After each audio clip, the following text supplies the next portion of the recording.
Hi friends, ನಮಸ್ತೆ ಎಲ್ರಿಗೂ. ನಾನು Saraswati. Welcome to Manthan kitchen. ಇವತ್ತಿನ ವಿಡಿಯೋ ಮೂಲಕ ತುಂಬ ಸಾಫ್ಟಾಗಿ ಬೆಣ್ಣೆ ರೀತಿ ಒಂದೇ ಒಂದು ಗಂಟುಗಳು ಇಲ್ಲದ ಹಾಗೆ ರಾಗಿ ಮುದ್ದೆ ಮಾಡೋದನ್ನು ನೋಡೋಣ.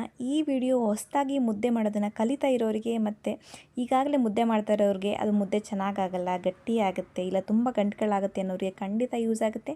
ಮುದ್ದೆ ಕೋಲನ್ನು ಬಳಸದೆ ಪರ್ಫೆಕ್ಟಾಗಿ ನೀವು ಕೂಡ ಮುದ್ದೆನ ಮಾಡ್ಕೋಬೋದು. ಬನ್ನಿ, ಇದನ್ನು ತಡ ಮಾಡದೆ ರೆಸಿಪಿ ಶುರು ಮಾಡೋಣ. ಮುದ್ದೆನ ಮಾಡೋದಕ್ಕೆ ಅಳತೆ ತುಂಬ ಇಂಪಾರ್ಟೆಂಟ್ ಆಗುತ್ತೆ. ಅದಕ್ಕೋಸ್ಕರ ನಾನಿಲ್ಲಿ ಹಿಟ್ಟು ಮತ್ತು ನೀರನ್ನ ಅಳತೆ ಮಾಡಿ ತೊಗೊಂಡಿದ್ದೀನಿ. 2 ಲೋಟ ಆಗುವಷ್ಟು ನೀರು, 1 ಲೋಟ ಆಗುವಷ್ಟು ರಾಗಿ ಹಿಟ್ಟು ಮತ್ತು ಒಂದು 3 ಟೇಬಲ್ ಸ್ಪೂನ್ ಆಗುವಷ್ಟು ರಾಗಿ ಹಿಟ್ಟನ್ನ ತೊಗೊಂಡಿದ್ದೀನಿ. ಇದು ಗಂಜಿ ಮಾಡೋದಕ್ಕೆ ಬೇಕಾಗುತ್ತೆ. ಒಂದು ದಪ್ಪ ತಳ ಇರುವಂಥ ಪಾತ್ರೆನ ಬಿಸಿ ಇಟ್ಕೊಂಡಿದ್ದೀನಿ. ನಾನಿಲ್ಲಿ ಸ್ವಲ್ಪ ಸ್ಟೀಲ್ದು ಯೂಸ್ ಮಾಡ್ತಾ ಇದ್ದೀನಿ, ಗಟ್ಟಿ ಇರುವಂಥ ಪಾತ್ರೆನ. ನೀವು ಅಲ್ಯೂಮಿನಿಯಂ ಕೂಡ ಯೂಸ್ ಮಾಡ್ಬೋದು, ಬಟ್ ನಾನ್ ಸ್ಟಿಕ್ ಯೂಸ್ ಮಾಡೋಕ್ಕೆ ಹೋಗ್ಬೇಡಿ. ಏನಕ್ಕಂತಂದರೆ ಅದು ರೊಟ್ಟಿ ಥರ ಕೆಳಗಡೆ ತಿರುಗಬೇಕಾದ್ರೆ ರೊಟ್ಟಿ ಥರ ಎದ್ದು ಬರೋ ಚಾನ್ಸಸ್ ಇರುತ್ತೆ. ಅದರಿಂದಾಗಿ ಮುದ್ದೆ ಮಾಡುವಾಗ ಅಷ್ಟು ಚೆನ್ನಾಗಾಗಲ್ಲ. ನಾನು 2 ಲೋಟ ನೀರು ಏನು ಇಟ್ಕೊಂಡಿದ್ದೆ ಆ ನೀರನ್ನ ಇವಾಗ ಆ್ಯಡ್ ಮಾಡ್ತಾಯಿದ್ದೀನಿ. ನೀರನ್ನ ಪಾತ್ರೆಗೆ ಸೇರಿಸಿದ್ದಾದಮೇಲೆ 1 ನಿಮಿಷಗಳ ಕಾಲ ಹೈ ಫ್ಲೇಮಲ್ಲಿ ಸ್ವಲ್ಪ ಉಗುರು ಬೆಚ್ಚಗಾಗಕ್ಕೆ ಬಿಡಬೇಕು. ಈ ರೀತಿ ಉಗುರು ಬೆಚ್ಚಗಾಗಿದೆ, ಸ್ವಲ್ಪ ಗುಳ್ಳೆ ಬರೋಕ್ಕೆ ಸ್ಟಾರ್ಟ್ ಆಗಿದೆ ಅನ್ನುವಾಗ ನಾವು ಬಟ್ಲಲ್ಲಿ ಏನು ಹಿಟ್ಟಿಟ್ಕೊಂಡಿದ್ವಿ ಎಕ್ಸ್ಟ್ರಾ ಹಿಟ್ಟು, ಅದನ್ನು ಆ್ಯಡ್ ಮಾಡ್ತಾಯಿದ್ದೀನಿ. ಇದನ್ನು ಇವಾಗ ಏನು ತಿರುಗೋದು ಬೇಡ, ನೀವು ಹಿಟ್ಟನ್ನು ಕಲಸಿ ಕೂಡ ಹಾಕೋದು ಬೇಡ. ಇದನ್ನು ಮತ್ತೆ 1 ನಿಮಿಷ ಅದೇ ಉರಿಲಿನಲ್ಲೇ ಬಿಟ್ಟರೆ ಈ ರೀತಿ ಅದು ಸ್ವಲ್ಪ ಅದು ಕೆಳಗಡೆ ಹೋಗ್ತಾ ಬರುತ್ತೆ. ಆವಾಗ ತಿರುವಿದ್ರೆ ಆಯಿತು. ನೋಡಿ, ಈ ರೀತಿ ತಿರುವಿದ್ರೆ ಒಂದು ಕೂಡ ಗಂಟುಗಳು ಕೂಡ ಆಗಲ್ಲ. ನಮ್ಗೆ ಅಂಬ್ಲಿ ಮಾಡಬೇಕಾದ್ರೆ ಗಂಟುಗಳಾಗಲ್ಲ. ಕೆಲವರು ತೆಳುವಾಗಿ ಅಂಬ್ಲಿ ಮಾಡಿ ಮುದ್ದೆನ ಮಾಡ್ತಾರೆ, ಕೆಲವೊಬ್ಬರು ಗಟ್ಟಿಯಾಗಿ ಅಂಬ್ಲಿ ಮಾಡಿ ಮುದ್ದೆ ಮಾಡ್ತಾರೆ. ನಾನಿಲ್ಲಿ ಮೀಡಿಯಮ್ ಆಗಿ ಅಂಬ್ಲಿನ ಮಾಡಿಕೊಂಡು, ಅಂದರೆ ಗಂಜಿನ ಮಾಡಿಕೊಂಡು ಮುದ್ದೆ ಮಾಡೋದನ್ನು ತೋರಿಸ್ತಾ ಇದ್ದೀನಿ. ಇದೇ ರೀತಿ ಕಂಟಿನ್ಯೂಸ್ ಆಗಿ ಅದು ಕೆಳಗಡೆ ಏನು ನಾವು ಹಾಕಿರುವಂಥ ಹಿಟ್ಟು ಕೆಳಗಡೆ ಹೋಗುತ್ತೆ. ಆವಾಗ ಈ ರೀತಿ ತಿರುಗ್ಕೋತಾ ಬಂದರೆ ಗಂಜಿ ರೆಡಿ ಆಗುತ್ತೆ. ನೋಡಿ, ಈ ಕನ್ಸಿಸ್ಟೆನ್ಸಿ ಇದ್ರೆ ಸಾಕು. ತುಂಬ ಗಟ್ಟಿಯಾಗೋದು ಬೇಡ, ತುಂಬ ತೆಳುವಾಗೋದು ಬೇಡ. ತುಂಬ ತೆಳುವಾದರೆ ಅದು ಉಕ್ಕಿ ಹೋಗೋ ಚಾನ್ಸಸ್ ಇರುತ್ತೆ, ತುಂಬ ಗಟ್ಟಿಯಾದರೆ ಮುದ್ದೆ ಚೆನ್ನಾಗಿ ಬೇಯೋದಿಲ್ಲ. ಇದು ಮೀಡಿಯಮ್ ಕನ್ಸಿಸ್ಟೆನ್ಸಿ ಕರೆಕ್ಟಾಗಿ ಬೇಯುತ್ತೆ. ಈ ರೀತಿನ ನಾನು ಪರ್ಫೆಕ್ಟಾಗಿ ಮುದ್ದೆ ಮಾಡಿ ತೋರಿಸ್ತೀನಿ ನಿಮಗೆ. ನೋಡಿ, ಈ ರೀತಿ ನಾವು ಮಾಡಿರುವಂತಹ ಗಂಜಿ ಏನಿದೆ ಅದು ಉಕ್ಕಕ್ಕೆ ಬರಬೇಕು. ಉಕ್ಕೋವರೆಗೂ ವೆಯ್ಟ್ ಮಾಡಬೇಕಾಗುತ್ತೆ. ನೋಡಿ, ಈ ರೀತಿ ಕಂಪ್ಲೀಟಾಗಿ ಎಲ್ಲ ಕಡೆ ಉಕ್ಕಕ್ಕೆ ಸ್ಟಾರ್ಟ್ ಆಗ್ತಾಯಿದೆ. ಇವಾಗ ನಾವು ಇದಕ್ಕೆ 1 ಸ್ಪೂನ್ ಆಗುವಷ್ಟು ತುಪ್ಪನ ಹಾಕೋತಾ ಇದ್ದೀನಿ. ತುಪ್ಪನ ಹಾಕೋದ್ರಿಂದಾಗಿ ಮುದ್ದೆ ತುಂಬ ಸಾಫ್ಟಾಗಿ ಬರುತ್ತೆ, ರುಚಿನೂ ಚೆನ್ನಾಗಿರುತ್ತೆ. ಮತ್ತು ತುಂಬ ಹೊತ್ತಿಟ್ಟರೆ ಬೇಗ ಗಟ್ಟಿಯಾಗಲ್ಲ, ಚೆನ್ನಾಗಿರುತ್ತೆ. ಒಂದ್ಸಲ ಟ್ರೈ ಮಾಡಿ. ಮತ್ತು ಗಂಟುಗಳು ನಾವು ತಿರುವಾಗ ಗಂಟುಗಳಾಗೋ ಚಾನ್ಸಸ್ ಕೂಡ ಕಡಿಮೆ ಇರುತ್ತೆ. ಮತ್ತು ಇನ್ನೊಂದು ವಿಷಯ ಏನಂತ ಹೇಳಿದ್ರೆ, ನೀವು ಎತ್ತರವಾಗಿರುವಂಥ ಪಾತ್ರೆಲಿ, ತಪ್ಪಲಿಲಿ, ಅದರ ಬೋಸಿಲಿ ಏನಾದರೂ ನೀವು ಮುದ್ದೆ ಮಾಡ್ತೀರಾ, ಸ್ವಲ್ಪ ಜಾಸ್ತಿ ಮುದ್ದೆ ಮಾಡ್ತೀರಾ ಅಂತ ಹೇಳುವಾಗ ಜಾಸ್ತಿ ಕ್ವಾಂಟಿಟಿಲಿ ನೀವು ಗಂಜಿ ಎಲ್ಲ ಮಾಡ್ಕೊಂಡಿರ್ತೀರಲ್ವ, ಆವಾಗ 1 ಸ್ಪೂನ್ ತುಪ್ಪನೋ ಎಣ್ಣೆನೋ ಏನಾದರೂ ಹಾಕಿ ನೀವು ಮುದ್ದೆ ಮಾಡ್ಕೊಳ್ಳೋದ್ರಿಂದಾಗಿ ಅದು ಗಂಜಿ ಎಲ್ಲ ಹೊರಗಡೆ ಬರಲ್ಲ. ಅಲ್ಲೇ ಬಬಲ್ಸ್ ಥರ ಚೆನ್ನಾಗಿ ಬೇಯುತ್ತೆ ಮುದ್ದೆ. ಗಂಜಿ ಎಲ್ಲ ಚೆಲ್ಲಿ ಆಚೆ ಬರೋದು, ಸ್ಟವ್ಗೆಲ್ಲ ಹಾಳಾಗೋದು, ಆ ಥರದ್ದೆಲ್ಲ ಚಾನ್ಸಸ್ ತುಂಬ ಕಡಿಮೆ ಇರುತ್ತೆ. ನೀವು ಒಂದ್ಸಲ ಟ್ರೈ ಮಾಡಬಹುದು. ಗಂಜಿ ಚೆನ್ನಾಗಿ ಕುದೀತಾ ಇರುವಾಗ ನಾನು 1 ಲೋಟ ಏನೋ ರಾಗಿ ಹಿಟ್ಟನ್ನು ಇಟ್ಕೊಂಡಿದ್ದೀನಿ, ಅದನ್ನು ಮಧ್ಯಕ್ಕೆ ಸ್ವಲ್ಪ ಅಗಲವಾಗಿ ಹಾಕ್ಕೊಂಡಿದ್ದೀನಿ. ತಪ್ಪಲೆಲ್ಲ ಮಾಡೋದ್ರಿಂದ ಒಂದೇ ಕಡೆ ಹುಯ್ದು ಬಿಡ್ತಾರೆ. ನೀವು ಸ್ವಲ್ಪ ಅಗಲವಾಗಿರೋ ಪಾತ್ರೆಯಲ್ಲಿ ಮಾಡ್ತಾ ಇರೋದ್ರಿಂದಾಗಿ ಸ್ವಲ್ಪ ದೂರ ಹಾಕ್ಕೊಂಡಿದ್ದೀನಿ ನಾನು.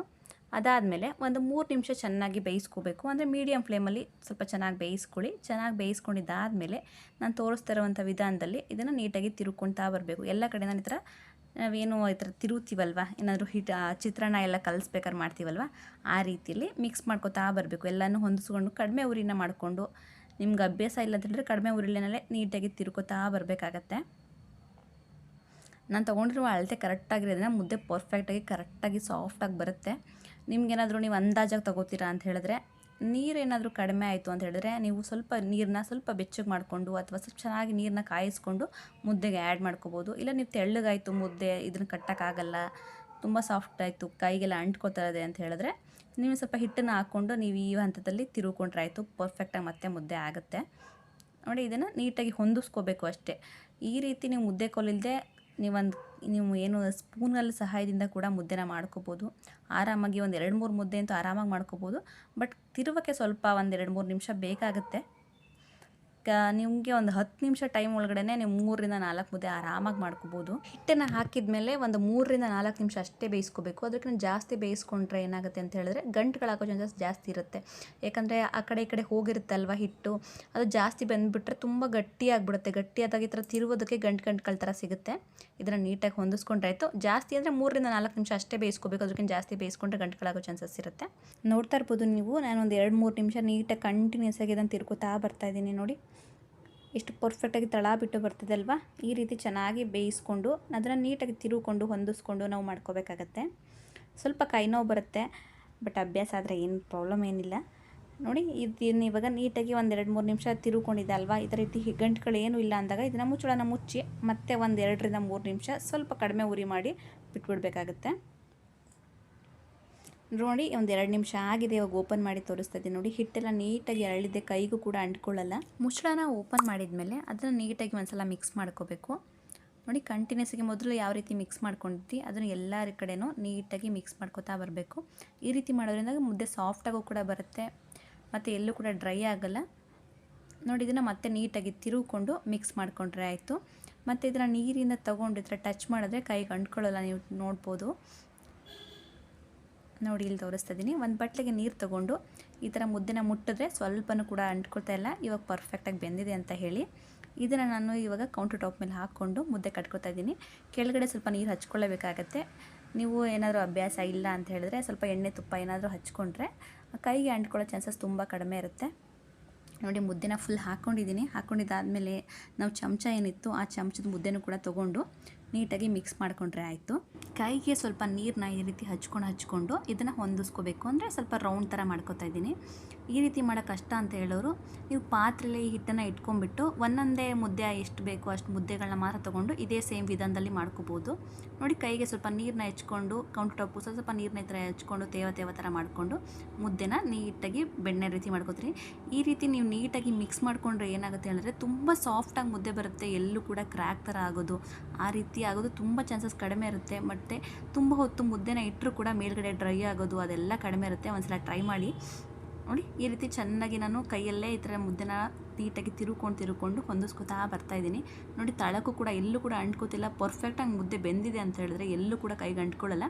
ನಮ್ಗೆ ಇವಾಗ ನಿಮ್ಮ ಮುದ್ದೆಗೆ ಎಷ್ಟು ಬೇಕು ಅಷ್ಟು ನಾವು ಒಂದು ಮುದ್ದೆಗೆ ಆಗೋಷ್ಟನ್ನ ತೊಗೊಂಡು ನೋಡಿ ಇಷ್ಟಪ್ಪ ಅಂದರೆ ಮೀಡಿಯಮ್ ಸೈಜ್ ಇದೆ. ತುಂಬ ಚಿಕ್ಕದು ಇಲ್ಲ, ತುಂಬ ದೊಡ್ಡದೂ ಇಲ್ಲ. ಒಬ್ಬೊಬ್ರು ಮನೆ ತುಂಬ ದೊಡ್ಡದು ಮಾಡ್ತಾರೆ, ಒಬ್ಬರು ತುಂಬ ಚಿಕ್ಕದು ಮಾಡ್ತಾರೆ. ಇದನ್ನು ಇವಾಗ ನೀಟಾಗಿ ಈ ರೀತಿ ರೋಲ್ ಮಾಡ್ಕೊತಾ ಬರಬೇಕು. ನಾವು ಜಾಸ್ತಿ ರೋಲ್ ಮಾಡಿದಷ್ಟು ಅದರಲ್ಲಿ ಕ್ರ್ಯಾಕ್ಗಳೇನಿರುತ್ತೆ ಅದು ಮುಚ್ಕೊಳ್ತಾ ಬರುತ್ತೆ. ನೋಡಿ ಈ ರೀತಿ ಕಂಪ್ಲೀಟಾಗಿ ನಾನು ರೋಲ್ ಮಾಡ್ಕೊಂಡಿದ್ದೀನಿ. ನೋಡಿ ಎಲ್ಲೂ ಕೂಡ ಕ್ರ್ಯಾಕ್ಸ್ಗಳಿಲ್ಲ. ಪರ್ಫೆಕ್ಟಾಗಿ ನಾವು ಮುದ್ದೆ ಮಾಡ್ಕೋಬೋದು. ನೋಡಿ ಎಷ್ಟು ಸಾಫ್ಟಾಗಿದೆ ಅಂತ ಹೇಳಿ. ರೆಡಿಯಾಗಿರುವಂಥ ಮುದ್ದೆಗಳನ್ನ ಹಾಟ್ ಬಾಕ್ಸಲ್ಲಿ ಹಾಕಿ ಮುಚ್ಚಳನ ಇಟ್ಕೊಂಡ್ರೆ ಬಿಸಿಯಾಗಿ ಚೆನ್ನಾಗಿರುತ್ತೆ. ಇವಾಗ ನೆಕ್ಸ್ಟ್ ಕೂಡ ಉಳಿದಿರುವಂಥ ಮುದ್ದೆಗಳನ್ನ ಕೂಡ ಕಟ್ಕೊಳ್ಳೋಣ. ಮುಂಚೆ ಮುದ್ದೆ ಕಟ್ಕೊಂಡಿದ್ದ ರೀತಿಯೇ ಈ ಥರ ಪ್ರೆಸ್ ಮಾಡಿಕೊಂಡು ಫೋಲ್ಡ್ ಮಾಡ್ಕೊಂಡು ಮುದ್ದೆನ ಮಾಡಿಕೊಂಡ್ರೆ ತುಂಬ ಸಾಫ್ಟಾಗಿರುತ್ತೆ. ಎಲ್ಲೂ ಕೂಡ ಕ್ರ್ಯಾಕ್ಗಳಾಗಲ್ಲ. ತುಂಬ ರೌಂಡಾಗಿ ಚೆನ್ನಾಗಿ ಬರುತ್ತೆ. ನೋಡಿ ಇವಾಗ ಇದನ್ನು ಆದಷ್ಟು ರೌಂಡಾಗಿ ತಿರುಗಿದ್ರೆ ಆಯಿತು. ಪರ್ಫೆಕ್ಟಾಗಿ ಮುದ್ದೆ ರೆಡಿಯಾಗಿರುತ್ತೆ. ತುಂಬ ಗಟ್ಟಿನೂ ಆಗಲ್ಲ, ತುಂಬ ಸಾಫ್ಟಾಗೂ ಆಗಲ್ಲ. ಸರಿಯಾದ ವಿಧಾನದಲ್ಲಿ ಸರಿಯಾದ ಅಳತೆ ಪ್ರಕಾರ ನೀವು ಮಾಡಿಕೊಂಡ್ರೆ ಪರ್ಫೆಕ್ಟಾಗಿ ನೀವು ಕೂಡ ಮುದ್ದೆನ ಮಾಡ್ಕೋಬೋದು. ಇಷ್ಟೇ ನೋಡಿ, ನಾನು ಎಲ್ಲ ಮುದ್ದೆಗಳನ್ನೂ ಸೇಮ್ ಒಂದು ವಿಧಾನದಲ್ಲಿ ತಿರುವಿ ಕಟ್ಟಿ ರೆಡಿ ಮಾಡ್ಕೊಂಡಿದ್ದೀನಿ. ಇವಾಗ ಸರ್ವ್ ಮಾಡ್ಕೊಳ್ಳೋಣ ಬನ್ನಿ. ಈ ರೀತಿ ನೀವು ಹಾಟ್ ಬಾಕ್ಸಲ್ಲಿ ಹಾಕಿ ಇಟ್ಕೋತು ಅಂತ ಹೇಳಿದ್ರೆ ಒಂದು 2-3 ಗಂಟೆಯಿಂದ ಬಿಸಿಯಾಗಿ ಚೆನ್ನಾಗಿರುತ್ತೆ. ಸಾಫ್ಟಾಗೂ ಇರುತ್ತೆ, ಮೇಲ್ಗಡೆ ಡ್ರೈ ಆಗಲ್ಲ. ಇವಾಗ ಇದನ್ನು ಕ್ಲೀನ್ ಮಾಡ್ಕೊಳ್ಳೋದಷ್ಟೇ. ನೋಡಿ ಸ್ಲ್ಯಾಬ್ನೂ ಅಷ್ಟೇ ಆರಾಮಾಗಿ ಕ್ಲೀನ್ ಮಾಡ್ಕೋಬೋದು. ಮುದ್ದೆ ಕೊಲಾದ್ರೆ ಕೆರಿಬೇಕು, ಅದನ್ನೆಲ್ಲ ಕ್ಲೀನ್ ಮಾಡ್ಕೋಬೇಕು, ಪ್ಲೇಟೆಲ್ಲ ಕ್ಲೀನ್ ಮಾಡ್ಕೋಬೇಕು, ಆ ಥರ ಏನೂ ಇಲ್ಲ. ಈ ಥರ ಸ್ಲ್ಯಾಬ್ನ ಒಂಥರ ನೀಟಾಗಿ ಒರೆಸ್ಕೊಂಡ್ರೆ ಆಯಿತು. ನೋಡಿ ಫುಲ್ ಕ್ಲೀನ್ ಆಗುತ್ತೆ. ಮುದ್ದೆ ಪಾತ್ರೆನೂ ಅಷ್ಟೇ ನೀವು ನೋಡ್ತಾ ಇರ್ಬೋದು, ಸ್ವಲ್ಪನೂ ಕೂಡ ಸೀದಿಲ್ಲ. ನೋಡಿ ಈ ಥರ ಕಡಿಮೆ ಉರಿ ಮಾಡಿ 1 ನಿಮಿಷ ಇಟ್ಟರೆ ಸಾಕು. ನೀವು ಈ ಥರ ನೋಡಿ ರೊಟ್ಟಿ ಥರ ಎದ್ದು ಬರುತ್ತೆ.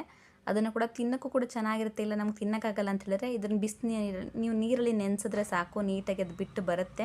ನೀಟಾಗಿ ವಾಶ್ ಮಾಡ್ಕೋಬೋದು. ಮತ್ತು ತಳ ಎಲ್ಲ ಕಪ್ಪುಗಾಗಿರೋ ಚಾನ್ಸಸ್ ಇರೋದೇ ಇಲ್ಲ. ನೋಡ್ತಾ ಇರ್ಬೋದಲ್ವಾ.